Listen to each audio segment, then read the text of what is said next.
National Federation of the Blind. Live the life you want. Hi, I'm Chris Danielsen. And I'm Steve Booth.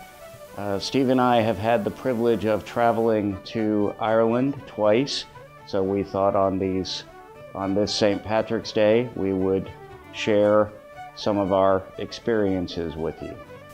The first time we went was a year ago, actually 2013 I guess they'd call it, and the second time was the fall of 2014. We toured the southern portion of the country the first time, and then last year we toured the northern part of the country. So we actually began and ended in the same locations. We started in Shannon, ended in Dublin, which took us from west to east across the island, and then we went the opposite direction. So that's sort of how the trip worked. I also enjoyed a lot visiting some of the natural sites in Ireland.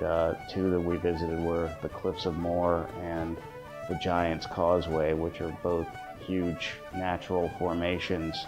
The cliffs are obviously cliffs that rise up from the Atlantic Ocean, and the Giant's Causeway is a rock formation that was created by volcanic and glacial activity, and both of those were really stunning, especially the Giant's Causeway, because we got to sort of climb around on it. There were no barriers to sort of really experiencing that in a direct way.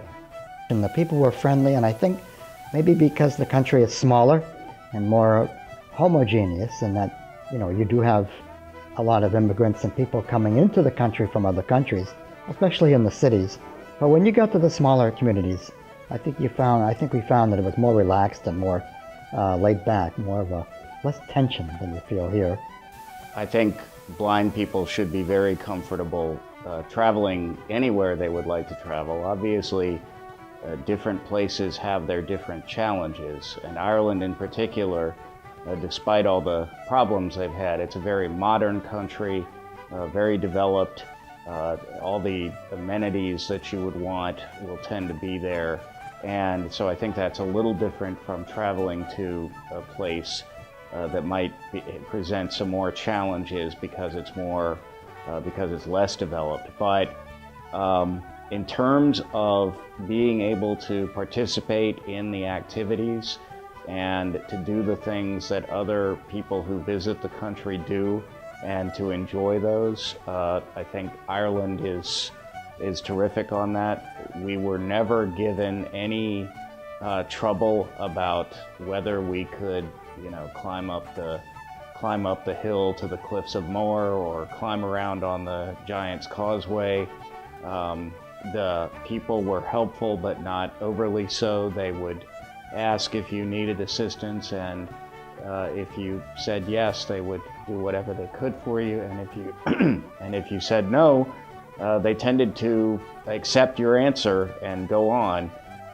In some ways, that was even a little different than what we experience in this country, because the Irish are very friendly and very demonstrative, but they also there's a personal respect, and so they won't get into your business if you don't want them to.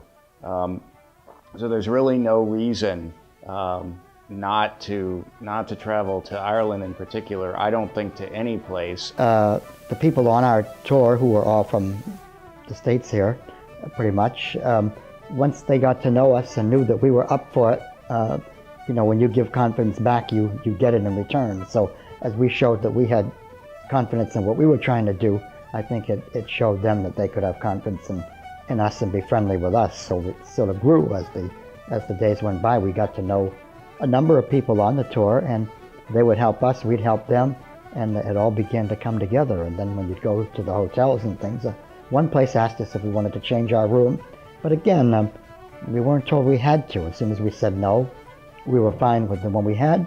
Everything was okay. So there was no intimidation and pressure put on us that way. So it was nice to have that kind of break from some of the intensity that we get here sometimes. Yeah, but overall, very easy place to travel and very good experience. For more information about the National Federation of the Blind, please visit www.nfb.org